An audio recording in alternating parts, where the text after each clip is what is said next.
We've got the 2026 Lexus NX. This one's the hybrid. That's right.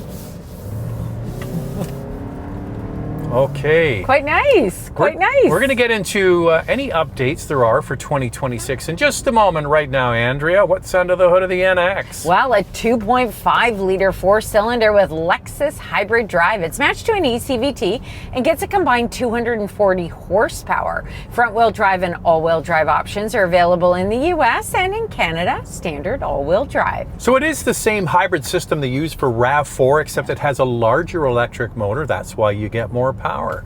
Actually, I have a question about this and RAV4 coming up a little bit later. Right now, key standard features of this hybrid. The base trim comes with a 7-inch multi-information display, a 9.8-inch touchscreen, wireless Apple CarPlay and Android Auto, a 10-speaker audio system, new Lux upholstery, heated and ventilated front seats, 8-way power driver and passenger seats, driver's seat memory, a heated steering wheel, a moonroof, power rear door, and Lexus Safety System Plus 3.0. Okay, we are already fast forwarded into 2026, Andrea. What updates? They're kind of just packaging, right? Yeah, we've got some new trims. So in Canada, it's F Sport 2 and F Sport 3, and in the US, there's a F Sport handling grade. Well, do tell. What do you get with that? These ones get an adaptive variable suspension, and you get front and rear performance dampers. There's also a Sport S and S Plus drive mode,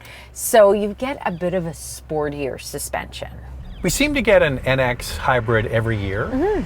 But even, you know, it's only been a year, it's still a nice, refreshing surprise to get into this and realize how laid back, chill, comfortable, and easygoing it is. I think that's the key. This is tuned for refinement, smoothness, and comfort level. The steering actually feels pretty good. It's not too light, and I'm really enjoying it. I said to Zach when I was driving around the city, man, this is just comfortable. And I referenced it a moment ago. Coming up in our hot topic, people are asking, is it different than the RAV4? And yes, it is. It definitely feels quieter and more insulated from the outside world. And you definitely feel like you're driving a Lexus and not a Toyota, especially when you look at all of the interior materials. It is nicer. Lexus quality, and you expect Lexus quality. You expect a little bit more. You're paying more for this.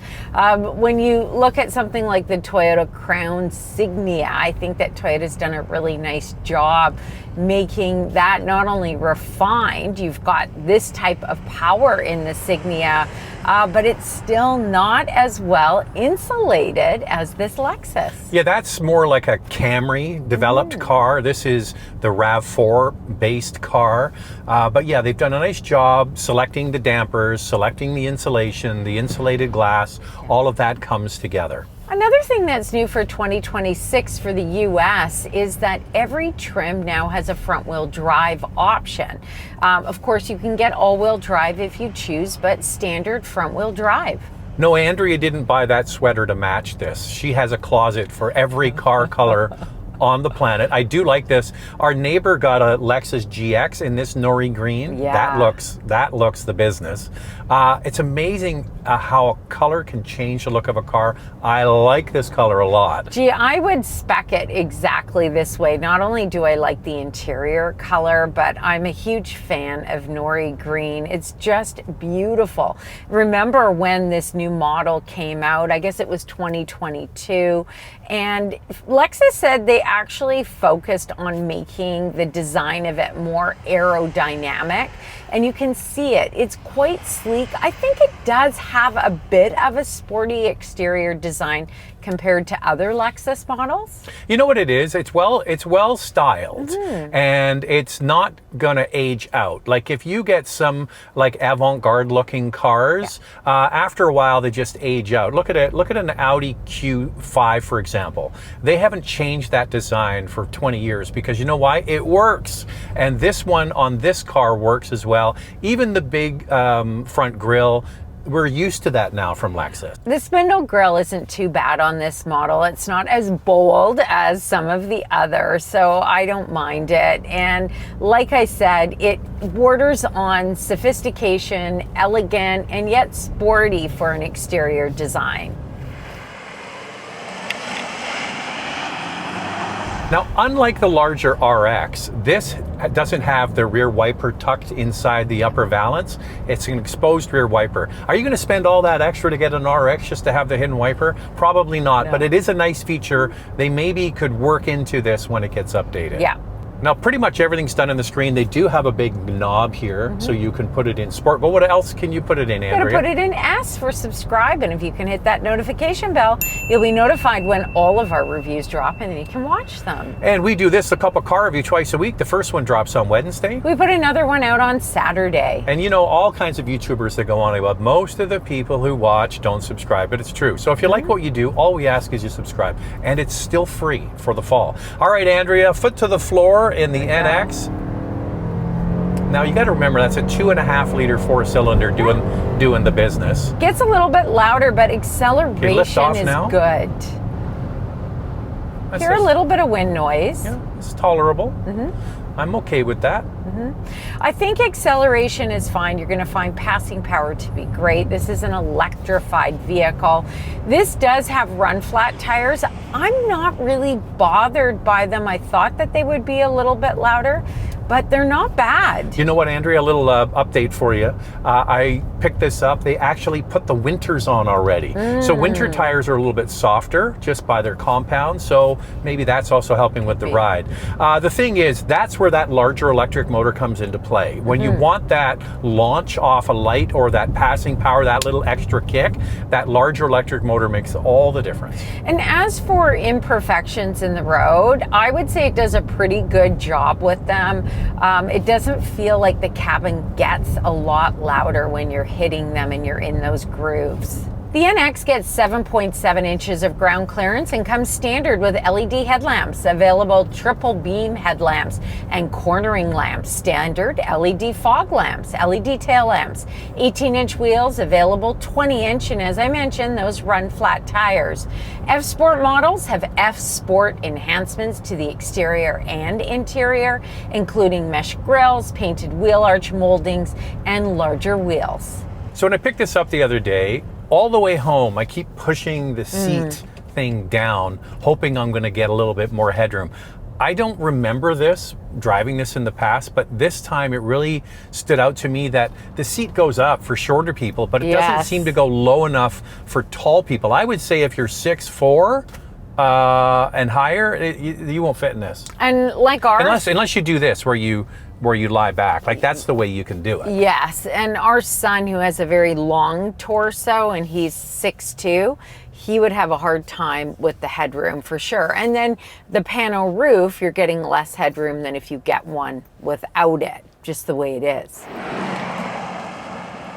You know, we drive so many different cars a year, like over 100 cars a year, and we get used to all the new technology because we're driving so many different cars. And there was stuff about this when it first came out I didn't like the push button door release. I kind of got used to that. You know, the climate control on the bottom of the screen, kind of got used to that. You kind of get used to things if they're okay. I think we were even complaining about the shifter, which I actually quite like now. Now you're used to it. Yeah, so as you review these models and they're all a little bit similar within the Lexus lineup, then you go, I don't mind it, and I like the safe exit assist. And these door handles are just fine, and if you do want to override it, you can. You just pull it out. It's all okay in the end. This really has a driver-focused cockpit. Everything is kind of at your fingertips because it's not a huge vehicle. This comes standard with a 9.8-inch touchscreen. Zach and I have been in the base model, and we actually thought it was pretty good. This is an available 14-inch touchscreen. Whether you get the 9.8-inch or this larger screen, wireless Apple CarPlay and Android Auto is standard. I was okay with the base screen because I've said this many, many times. All a bigger screen does is take the same information, what song you're playing on the radio or what phone call you're on, and just makes it bigger. The downside to that smaller screen is then you see more of the shiny hard plastic around it. But other than that, don't kill yourself to get the bigger screen. If you can afford the base model, it's just fine. And it comes standard with new Lux upholstery, available leather on the NX. There is one thing that I really like, and that's the Mark Levinson sound system. We actually don't even have it on our test model, which is the Ultra Luxury. Why would Ultra Luxury not have Mark Levinson? No, it like does not. When you have Ultra in the name, you should have all the best stuff, no? Yeah, kind of, but they have more trims in Canada that you can do the grade walk for your Mark Levinson sound system.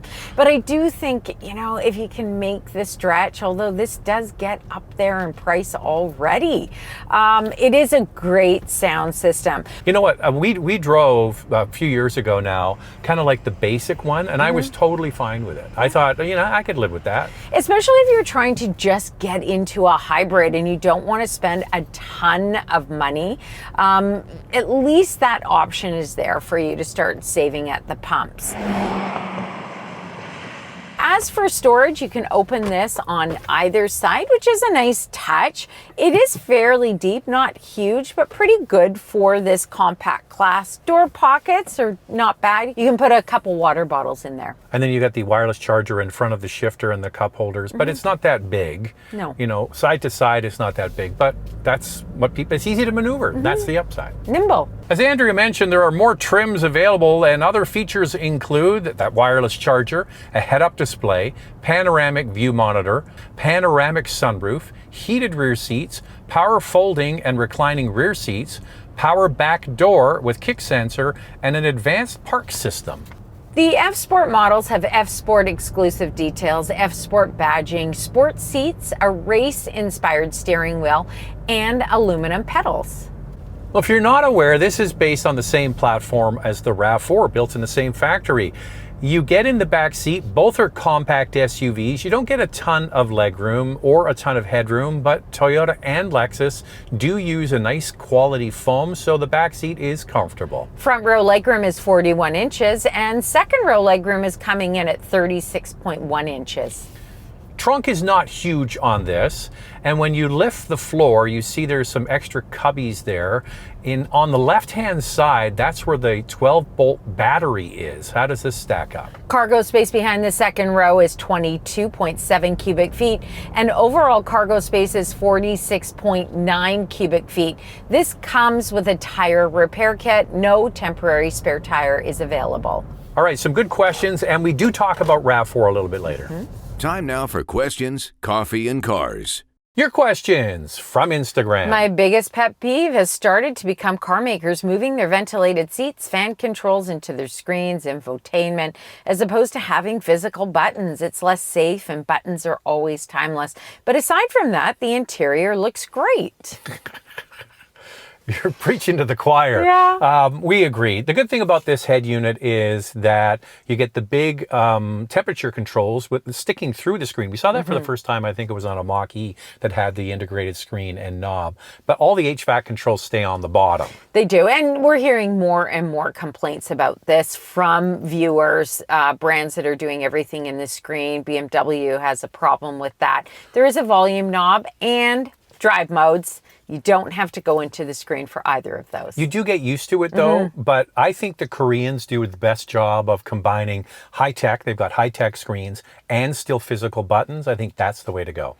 How does it compare against the Genesis apart from the obvious difference in engine option? I'm torn between the Lexus NX350, 350h, and the Genesis GV70. Which would you choose? The GV70 offers a nice blend of performance as well as refinement, and the interior is beautiful. What it's lacking today is a hybrid option, which is supposed to be coming. So for me today, it would be the NX Hybrid. I like the fuel economy this offers and also the refinement. So this is actually pretty close in size to the GV70. The GV70 is also one in this category that isn't that big. So this isn't that big. That one's not that big. But what it has going for it is it's got turbocharged engines, upcoming hybrid, and a rear bias all-wheel drive system, a better handling vehicle in my opinion, and arguably a nicer interior. But this has the main thing going for it is the Lexus badge, which helps a lot of people sleep at night. And also Genesis, when it comes to resale value, is just not as good as the Lexus. It's just the way it is. People are willing to pay more for this, and the fact that it's a hybrid. Hey, if you want to get a question in for any future videos, don't be shy. Follow along on Instagram. It's Motormouth_Andrea. You also see what's going on behind the scenes. And for me, it's Motormouth_Auto. The links for both are in the description. Still not sure who this car is for. Does it compete against the X3? It's a hybrid, so it seems like it would be two different buyers. Yeah, I think you're right on that. And it does compete against the X3. The X3 is bigger, as Zach had just mentioned. This is one of the smaller ones in the compact class. But if you want a hybrid, there really aren't a lot of options. Okay, you know what BMW is like? They sell lots of their gas powers, but Lexus is like, oh, okay, we have no competitors for the NX.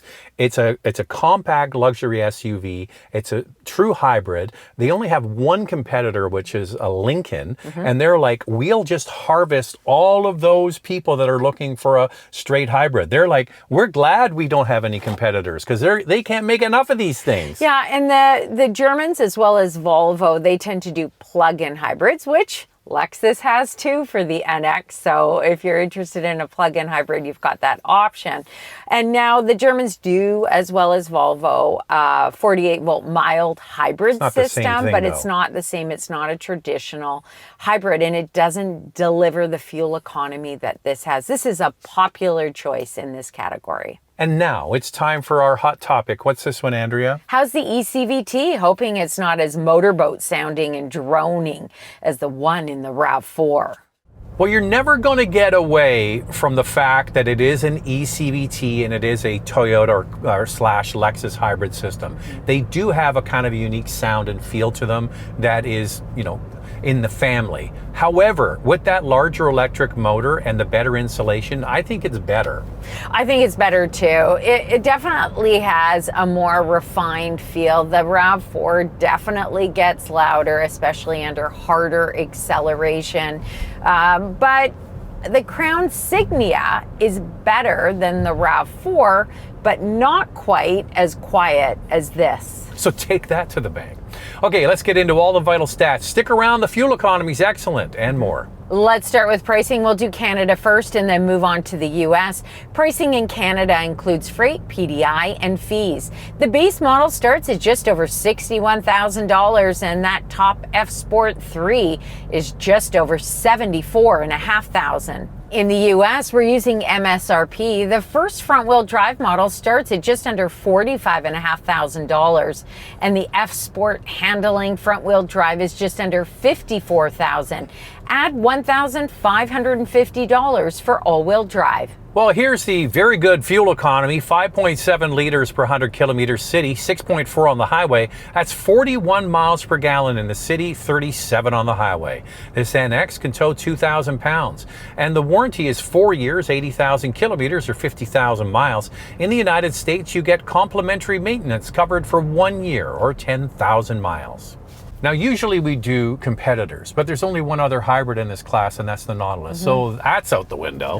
Now we get right into two things we like to see improved. I like the smoothness and kind of the luxury feel I get from this hybrid. This thing's easy to live with. This thing gets really up there in price, gets expensive on those higher trims. The base model is actually not bad. The only thing for me is I wish the seat went lower. You know, for shorter people, you're covered. For taller people, not so much. So there it is. It's the Lexus NX Hybrid. What do you guys think of that? Thanks for watching. And if you like what you see, subscribe. We'll see you next time.